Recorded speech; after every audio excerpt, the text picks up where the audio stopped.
விமானத்தில் பயணம் போகலாமா இல்லையா? அப்படியே போகிறதாக இருந்தாலும் எந்த விமானத்தில் போகிறது, எந்த கம்பெனிக்கு சொந்தமான எந்த ஃப்ளைட்டில் போகிறது, இந்த மாதிரியான பல கேள்விகள் இப்போ எல்லார் மத்தியிலையும் பேசப்படுது. எல்லாரும் இப்போ இதை பற்றி தான் நாங்கள் சிந்திக்க வேண்டியிருக்குது. ஏன்னு சொன்னால் அண்மை காலமாக நடந்து கொண்டு வர சம்பவங்கள் அப்படி. எனவே இப்போ பார்த்தீங்கன்னு சொன்னால் இன்றைக்கு ஜூன் மாதம் 17 ஜூன் மாதம் 21 உத்தியோகபூர்வமாக சமர் ஆரம்பிக்குது. சமர் ஆரம்பித்தா நாங்கள் என்ன செய்வோம்? நிறைய நாடுகளுக்கு போவோம், ஹாலிடே போவோம் அல்லது ஊருக்கு போவோம். இப்படி நிறைய ஃப்ளைட்டோட சம்மந்தப்பட்ட பயணங்கள் எங்களுக்கு நிறைய இருக்குது. ஒரு வருஷத்தில் பார்த்தீங்கன்னு சொன்னால் இந்த ஒரு காலப்பகுதியில் தான், சமர் கால பகுதியில் தான் அதிகளவான மக்கள் விமான பயணங்களை மேற்கொள்வார்கள். எங்கள் எல்லாருக்குமே தெரியும். எனவே எங்களில் நிறைய பேரும் விமான பயணத்துக்கு ஏற்கனவே டிக்கெட் எல்லாம் புக் பண்ணி போட்டு அந்த திகதிக்காக நாங்கள் இப்போ வெயிட் பண்ணி கொண்டிருப்போம். ஆனால் நாங்கள் ஒரு விமான பயணம் ஒன்று போகாக்க முதல் கவனிக்க வேண்டிய சில முக்கியமான விஷயங்கள் இருக்குது. அதை நாங்கள் கவனிக்கத்தான் வேணும். அதுக்கு சில நடவடிக்கைகள் எடுக்கத்தான் வேணும்.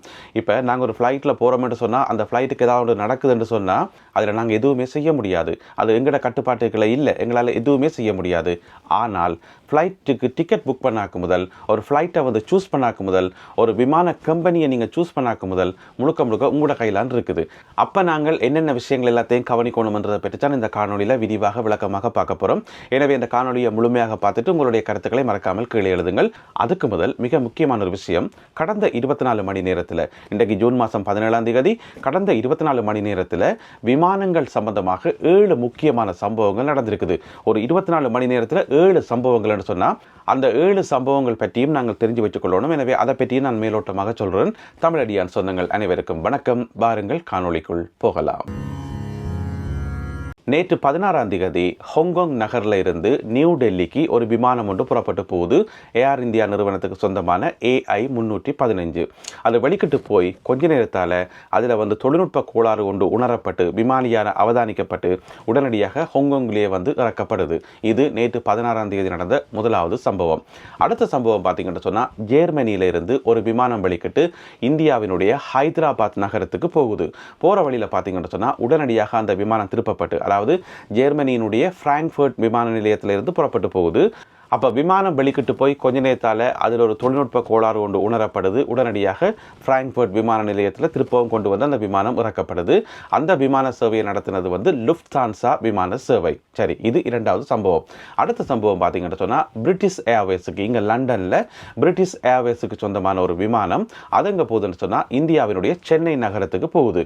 அதுவும் அப்படித்தான் போக வலிக்கிட்டு கடைசி நேரத்தில் அந்த விமான பயணம் ரத்து செய்யப்பட்டு பயணிகள் எல்லாரும் இறக்கப்பட்டு வேறு விமானங்களில் அனுப்பப்பட்டதாக தகவல்கள் வந்திருக்குது. இது நேற்று ஒரு நாளில் நடந்த சம்பவம். சரி, இன்றைக்கு விடிய பார்த்தீங்கன்னு சொன்னால் இன்றைக்கு ஜூன் மாதம் 17 இன்றைக்கு காலமாக பார்த்தீங்கன்னு சொன்னால் இந்தியாவினுடைய அகமதாபாத் விமான நிலையத்திலிருந்து லண்டன் கட்விக் விமான நிலையத்துக்கு இந்த ரூட்டை நீங்கள் மறக்கவே மாட்டீங்கன்னு சொன்னால் போன கிழமை விபத்து நடந்தது இதே ரூட் தான். இந்தியாவினுடைய அகமதாபாத் விமான நிலையத்திலிருந்து லண்டன் கட்விக் விமான நிலையம் நோக்கி வந்த விமானம் தான் போன கிழமை விபத்துக்குள்ளானது. அதே ரூட்டில் வரக்கூடிய அதே வகையான விமானம், அதாவது போயிங்குக்கு சொந்தமான ட்ரீம் லைனர் 787 8 வகை விமானம் இன்றைக்கு ஹைதராபாத்திலிருந்து வெளிக்கிட்டு லண்டனுக்கு வர இருந்தது. கடைசி நேரத்தில் அதில் தொழில்நுட்ப கோளாறு அவதானிக்கப்பட்டு அந்த விமானம் நிறுத்தப்படுது. அப்போ பயணிகள் எல்லாரும் விமானத்திலிருந்து இறக்கப்பட்டு ஹோட்டல்களில் தங்க வைக்கப்படினோம். ஏன்னு சொன்னால் அங்கிருந்து பயணிகளை ஏற்றி கொண்டு வரத்துக்கு உடனடியாக வேறு விமானம் அவசரத்துக்கு கிடைக்கல என்று சொல்லப்படுது. ஏன்னு சொன்னால் இப்போ ஹைதராபாத்திலிருந்து லண்டனுக்கு வரேன்னு சொன்னால் அது சர்வதேச பயணம் தானே, நீண்ட தூர பயணம். எனவே பெரிய அளவிலான விமானங்கள், பாதுகாப்பான விமானங்கள் தேவை. உடனடியாக இந்த ட்ரீம் லைனர் விமானமும் உடனடியாக கிடைக்கல என்று சொல்லப்படுது. ஏன்னு சொன்னால் போயிங் நிறுவனத்துக்கு சொந்தமான இந்த ட்ரீம் லைனர் விமானங்கள் இருக்கு தானே, இது இப்போ நிறைய செக் பண்ணப்பட்டு கொண்டிருக்காம். எல்லாம் விமான பரிசோதனைக்கு உட்படுத்தப்பட்டு கொண்டிருக்காம். அதால் விமானங்கள் கிடைக்கல என்று சொல்லப்படுகிறது. அதனால் இன்றைக்கு லண்டன் கட்விக் விமான நிலையத்துக்கு வர வேண்டிய அந்த பயணிகள் இப்போ ஹோட்டல்களில் தங்க வைக்கப்பட்டிருக்கிறான். இது இரண்டாவது சம்பவம்.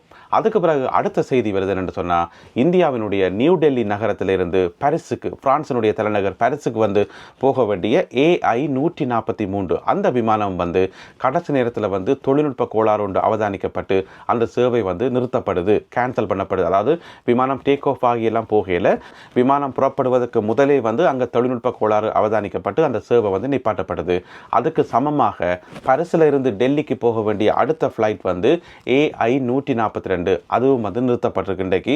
அதுக்கிடையில் இன்னும் ஒரு சம்பவம் என்னென்னு சொன்னால் அமெரிக்காவினுடைய சான் பிரான்சிஸ்கோ நகரத்தில் இருந்து இந்தியாவினுடைய மும்பை நகரத்துக்கு போக வேண்டிய ஒரு ஃப்ளைட் வந்து இடநடுவில் கொல்கத்தாவில் வந்து அவசரமாக தரையிறக்கப்பட்டு பயணிகள் எல்லாரும் இறக்கப்பட்டு வேறு விமானத்தில் ஏற்றி பிறகு மும்பைக்கு அனுப்பப்பட்டவை.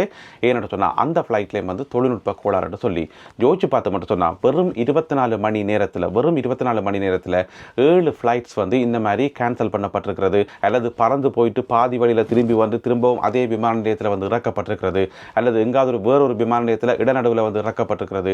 இப்படியான சம்பவங்கள் வந்து 7 சம்பவங்கள் பதிவாகி இருக்குது 24 மணி நேரத்தில்.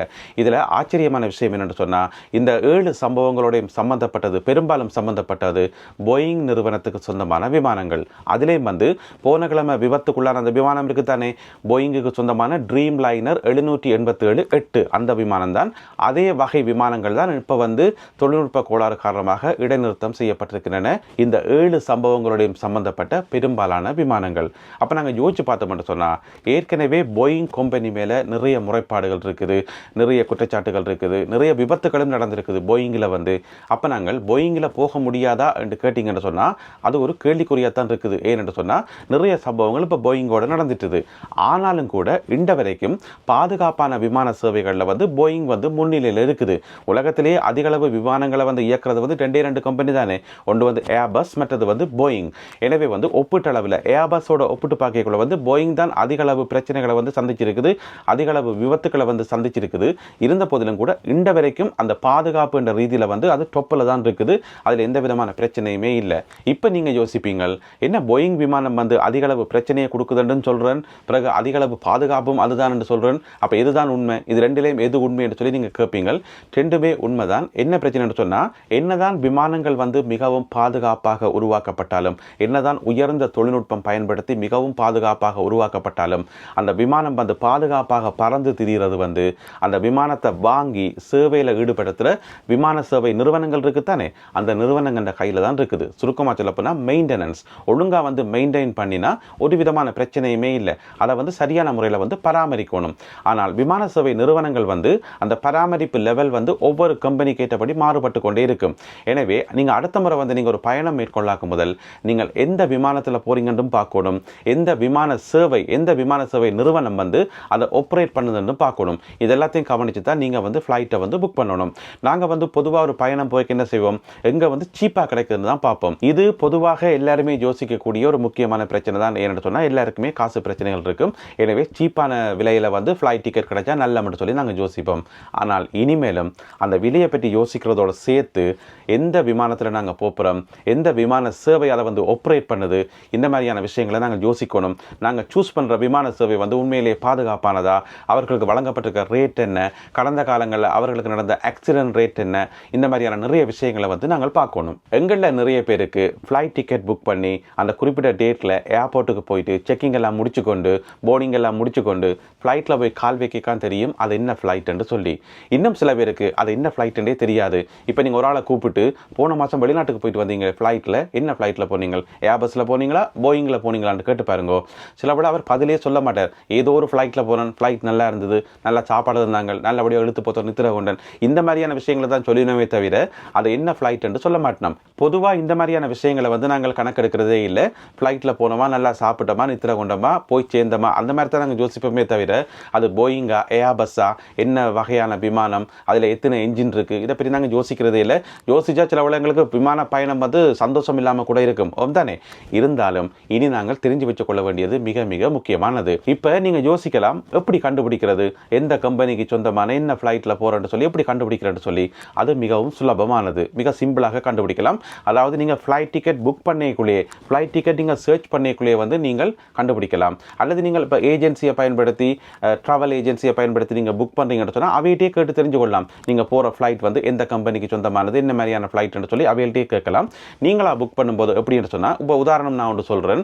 இப்போ லண்டன்லேருந்து ஸ்ரீலங்காவுக்கு போகிறதுக்கு நாங்கள் புக் பண்ணுறோம். இன்றைக்கு வந்து ஜூன் மாதம் 17ஆம் தேதி தானே, அடுத்த மாதம் ஜூலை மாதம் 17ஆம் தேதி ஒரு டேட் எடுத்துக்கொள்வோம். அப்போ வந்து அதுக்கு ஃப்ளைட்டை தேடுறோம். அப்படி தேடிக்கொண்டு கேட்கல வந்து நிறைய ஆப்ஷன்ஸ் காட்டும் தானே. அதில் பார்த்தீங்கன்னு சொன்னால் பகல் 2:45 ஒரு ஃப்ளைட் ஒன்று காட்டுது. அந்த 2:45 ஃப்ளைட் வந்து அடுத்த நாள் விடிய 8:30 மணிக்கு ஸ்ரீலங்கா கொழும்பில் போயிட்டு லேண்ட் ஆகுதுன்னு சொல்லி எங்களுக்கு காட்டுது. ப்ரைஸை பார்க்குறோம், ப்ரைஸும் ஓகே இருக்குது. சரி, இதை வச்சுக்கொண்டு எப்படி அது எந்த கம்பெனிக்கு தயாரிக்கப்பட்ட விமானம் என்று கண்டுபிடிக்கிறேன்னு சொன்னால் அதுக்கு கீழே வந்து போட்டிருப்பாங்க. இப்போ 2:45 135க்கு போகிற அந்த ஃப்ளைட் வந்து எட்டிஹாட் ஏர்வேஸுக்கு சொந்தமானது. அப்போ அந்த எட்டிஹாட் ஏர்வேஸுக்கு கீழே பார்த்தீங்கன்னு சொன்னால் அந்த ஃப்ளைட்டுக்குரிய ஒரு நம்பர் ஒன்று போட்டிருப்பாங்க, EY64 போட்டிருப்பாங்க. அதுதான் எங்களுக்கு தேவையான முக்கியமான விஷயம். அந்த EY64 எடுத்துக்கொண்டு போயிட்டு நீங்கள் கூகுளில் போட்டிங்கன்னு சொன்னால் ஒன்றுமே செய்ய தேவையில்லை. கூகுளில் கொண்ட EY64 போட்டிங்கன்னு சொன்னால் கீழே அதை பற்றின சகல விவரங்களும் வரும். flightavias.com சொல்லி ஒரு வெப்சைட் ஒன்று இருக்குது. அதில் வந்து காட்டும் இது என்ன வகை விமானம், அதில் என்னென்ன ஃபெசிலிட்டிஸ் இருக்குது, என்ன ஏதுன்னு சொல்லி சகல விவரங்களும் வந்து காட்டும். அப்போ EY64 என்ன விமானம் எடுத்து பார்த்தோம்னு சொன்னால் அது ஏர்பஸுக்கு சொந்தமான A380-800 வகை விமானம். மிக பிரம்மாண்டமான ராட்சச விமானம், டபுள் டெக்கர் விமானம். கீழேயும் பயணிகள் இருப்பினும் மேலேயும் பயணிகள் இருப்பினும் டபுள் டெக்கர் விமானம். மிக பிரம்மாண்டமான விமானம், மிகவும் பாதுகாப்பான விமானமும் கூட. அந்த ஃப்ளைட் வந்து லண்டன்ல இருந்து வெளிக்கிட்டு துபாயில் போய் இறங்கும். அப்போ உங்களுக்கு தெரியுது துபாய் வரைக்கும் எந்த விதமான பிரச்சனையுமே இல்லை. நல்ல விமானம், ஏர்பஸுக்கு சொந்தமான மிக பிரம்மாண்டமான விமானம், பாதுகாப்பாக போகலாம்னு சொல்லி நீங்கள் ஒரு முடிவுக்கு வாரீங்கள். சரி, அடுத்த ஃப்ளைட் வந்து துபாயிலிருந்து கொழும்புக்கு போகிற ஃப்ளைட். அது வந்து இந்த மாதிரி மிக பிரம்மாண்டமான விமானமாக இருக்காது. கட்டாயம் A380-800 இருக்காது. சின்ன ஃப்ளைட்டாக தான் இருக்கும் ஓரளவு. அது என்ன ஃப்ளைட் என்று கண்டுபிடிக்கிறதுக்கு அதுக்கும் அந்த ஃப்ளைட் நம்பர் போட்டிருப்பாங்க. அது என்ன ஃப்ளைட் என்று பார்த்தீங்கன்னு சொன்னால் EY392. இப்போ என்ன செய்றீங்க, EY392 அப்படியே காப்பி பண்ணி கொண்டு போயிட்டு கூகுளில் போடுறீங்க. கூகுள் சொல்லும் அந்த ஃப்ளைட் என்ன ஃப்ளைட்னு சொல்லி. அது ஏர்பஸுக்கு சொந்தமான A321 வகை விமானம். இப்போ நீங்கள் கூகுளில் இன்னும் சர்ச் பண்ணி பார்க்கலாம். A321 வகை விமானம் வந்து பாதுகாப்பானதா, அதோட ஆக்சிடென்ட் ரேட் என்ன, அதில் பிரச்சனைகள் வந்திருக்கா, என்ன ஏதுன்னு சொல்லி. இப்போ தானே எல்லா விஷயங்களும் வந்து கை நுனியில் விரல் நுனியில் இருக்குது தானே. எனவே நீங்கள் எல்லா விதமான விவரங்களையும் வந்து தேடி பார்க்க முடியும். ஆகவே நீங்கள் அடுத்த மாதமோ அல்லது அதுக்கு அடுத்த மாதமோ நீங்கள் பயணம் போகிறீங்கன்னு சொன்னால் அதுக்கான டிக்கெட்டை வந்து இப்பயே புக் பண்ண போகிறீங்கன்னு சொன்னால் இன்றைக்கே இப்பயே இந்த நிமிஷமே நீங்கள் தெரிஞ்சு கொள்ளலாம் என்ன ஃப்ளைட்டில் போகிறீங்க, அந்த ஃப்ளைட்டில் வந்து எத்தனை சீட் இருக்குது, அதில் என்னென்ன வசதிகள் இருக்குது, எத்தனை ரோ இருக்குது, அதே மாதிரி அந்த ஃப்ளைட்டுக்கு கடந்த கால வரலாறு என்ன, ஏதாவது பிரச்சனைக்குள்ளே சிக்கிச்சுதா, பாதுகாப்பானதா, என்ன ஏதுன்னு சொல்லி அக்குவ ராணிவராக எல்லா தகவல்களையும் நீங்கள் தெரிஞ்சு கொள்ள முடியும். அப்படி நீங்கள் விவரங்களை தெரிஞ்சு கொண்டு டிக்கெட் புக் பண்ண போயக்குள்ள உங்களுக்கு 1-2 விஷயங்கள் வந்து பிடிக்கலன்னு வைங்களேன், உடனடியாக மாற்றலாம். வேறு ஃப்ளைட்டில் போகலாம் அல்லது டேட்டை மாற்றலாம், ஏதோ ஒன்று செய்து அட்ஜஸ்ட் பண்ணி கொள்ளலாம். ஆனால் முக்கியமான விஷயம் என்னென்னு சொன்னால் காசு விஷயத்தில் வந்து நீங்கள் கொஞ்சம் பொறுக்க வேண்டியிருக்கும், கொஞ்சம் நீங்கள் அட்ஜஸ்ட் பண்ணி போக வேண்டியிருக்கும். ஃப்ளைட் டிக்கெட் வந்து முன்னுக்கு பின்னுக்கு கூடி குறையும். ஆனால் ஃப்ளைட் டிக்கெட்டை விடவும் காசை விடவும் எங்களுக்கு பாதுகாப்பு தானே முக்கியம். எனவே வந்து இந்த மாதிரியான விஷயங்களை தயவு செய்து கவனித்து கொண்டு அடுத்த முறை வந்து நீங்கள் ஃப்ளைட்டில் போகணுமென்றதான் என்னுடைய ஒரு வேண்டுகோள். ஏனென்று சொன்னால் இன்றைய திகதியில் உலகத்தில் இருக்கக்கூடிய எல்லா மக்களும் அதிகமாக சிந்திக்கிறது பாதுகாப்பான விமான பயணங்களை பற்றித்தான். கடந்த ஒரு கிழமையாகவே உலகம் முழுக்க இதுதான் பேச்சு. எனவே நாங்களும் பாதுகாப்பாக இருப்போம். மீண்டும் மற்றும் ஒரு காணொளியில் உங்களை சந்திக்கின்றேன். அதுவரை நன்றி, வணக்கம்.